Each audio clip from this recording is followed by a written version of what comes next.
Salut, c'est MJK, on se retrouve pour une nouvelle vidéo. Aujourd'hui, on va découvrir ensemble la Scarlett 18i20. Donc, qu'est-ce que la Scarlett 18i20? La Scarlett 18i20 est une interface audio USB, donc en USB 2. Donc, tout simplement ce qu'on appelle une carte son dans le jargon de la musique. Donc, c'est une interface audio qui va tout simplement vous permettre d'avoir un studio d'enregistrement à la maison. Donc, de pouvoir faire des prises de son, des prises de voix, des prises d'instruments, de tout simplement vous permettre de produire de la musique chez vous. Donc, on va à présent ouvrir la boîte et la découvrir ensemble.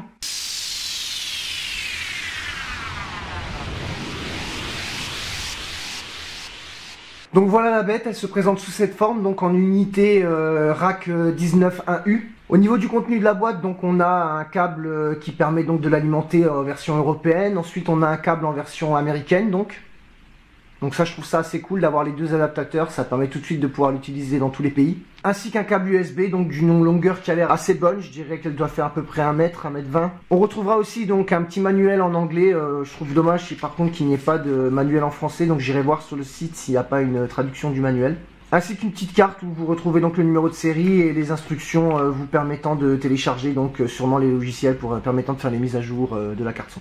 Donc je vais à présent vous faire un descriptif rapide et une revue donc de l'appareil. Donc comme je le précisais au début de cette présentation, il s'agit donc d'une interface audio USB 2, donc une carte son. Elle vient de chez Focusrite, donc c'est la Scarlett 18i20. Elle est d'une résolution de 24 bits et d'une fréquence d'échantillonnage à 96 kHz. Donc elle est équipée de 18 entrées dont 8 analogiques, de 20 sorties dont 10 analogiques, 2 étant réservées aux enceintes. On pourra noter aussi qu'elle est équipée de 8 préampes de très bonne qualité vu que Focusrite est une marque de bonne manufacture. Donc on va à présent voir la façade ensemble. Donc au niveau de la façade, vous retrouverez toutes les fonctions habituelles qu'on peut retrouver sur une carte son de ce standing. Donc à savoir, déjà vous allez avoir deux entrées micro line instrument. Donc ça va tout simplement vous permettre de rentrer un micro, une guitare ou tout simplement de mettre un clavier en stéréo. Vous pourrez bien évidemment retrouver une fonction d'alimentation fantôme, donc qui vous permettra d'alimenter les pistes de 1 à 4 ou de 5 à 8. Bien évidemment, l'alimentation fantôme est réservée la plupart du temps au micro. Donc ensuite vous allez avoir les réglages donc de gain des 8 entrées et sorties, donc les deux entrées façade donc se trouve ici. À noter que vous aurez une fonction préamplification pour instrument et une fonction de DI, donc de pad. Ensuite vous trouverez donc les 6 volumes qui servent donc pour les entrées qui se trouvent à l'arrière. Ici vous avez un écran qui sert de bar graphe ou de vue mètre qui va donc tout simplement vous permettre de voir le niveau des 8 entrées, à savoir le volume.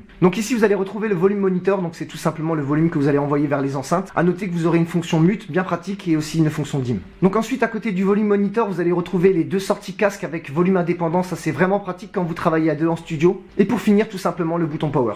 Je vais à présent vous parler de la face arrière, donc elle se présente comme ceci, on va la voir en détail. Donc pour commencer vous avez tout simplement la connectique d'alimentation, donc qui va tout simplement vous permettre de la mettre sous tension. Donc ensuite à côté vous allez avoir l'entrée et la sortie SPDIF, juste à côté se trouvera la sortie et l'entrée MIDI. Donc c'est ce qui vous permet tout simplement de brancher vos claviers et autres machines MIDI. Juste à côté vous aurez la connectique USB, donc qui vous permettra de le relier à votre ordinateur. Donc ensuite vous aurez le word clock, donc le word clock va tout simplement vous permettre de synchroniser plusieurs machines à une espèce de rack qu'on appelle une horloge, donc de synchronisation, donc une horloge word clock. Et donc ça vous permettra de synchroniser le démarrage et donc le temps quand vous vous déplacez sur le séquenceur sur toutes vos machines extérieures. Petite précision, c'est une fonction qui est très peu utilisée en home studio. Donc ensuite vous allez avoir une entrée et sortie optique, ça vous permettra d'entrer ou de sortir avec un signal optique si vous avez des machines équipées en entrée et sortie optique. Les deux sorties moniteurs, donc 1, 2 à savoir LR. Et ensuite les 8 sorties supplémentaires bien pratiques si vous avez des machines externes pour pouvoir faire du va-et-vient. Donc je m'explique, si par exemple vous avez un compresseur et que vous souhaitez traiter une voix avec un compresseur donc physique, un compresseur analogique, ça vous permettra ensuite de sortir un signal pour l'envoyer vers un processeur de dynamique, donc comme je disais par exemple un compresseur, et ensuite de le re-rentrer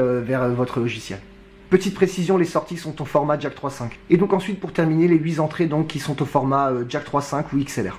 Petite précision, elle est équipée de 2 moteurs DSP, le DSP étant des processeurs qui permettent de calculer les plugins et donc d'alléger le CPU de votre ordinateur. Voilà donc une carte son que je vous recommande vraiment, de très bonne manufacture, Focusrite étant une marque qu'on ne présente plus. Interface audio à moyen budget, environ 400 €, mais qui n'a rien à envier aux grandes marques comme RME par exemple. Voilà, c'était MJK pour cette présentation. Je rappelle qu'on a découvert ensemble aujourd'hui la Focusrite Scarlett 18i20, donc une interface audio USB 2, donc une carte son à résolution 24 bits et fréquence d'échantillonnage à 96 kHz. Je vous rappelle que vous pourrez trouver dans mes playlists des vidéos classées donc sur Logic Pro ainsi que sur du matériel comme l'Akai MPK ou encore l'Icon Qcon Pro. Cette vidéo est à présent terminée, j'espère qu'elle vous aura plu. Je vous invite à vous abonner à ma chaîne, n'hésitez pas à liker, je vous dis à très bientôt pour un prochain tutoriel.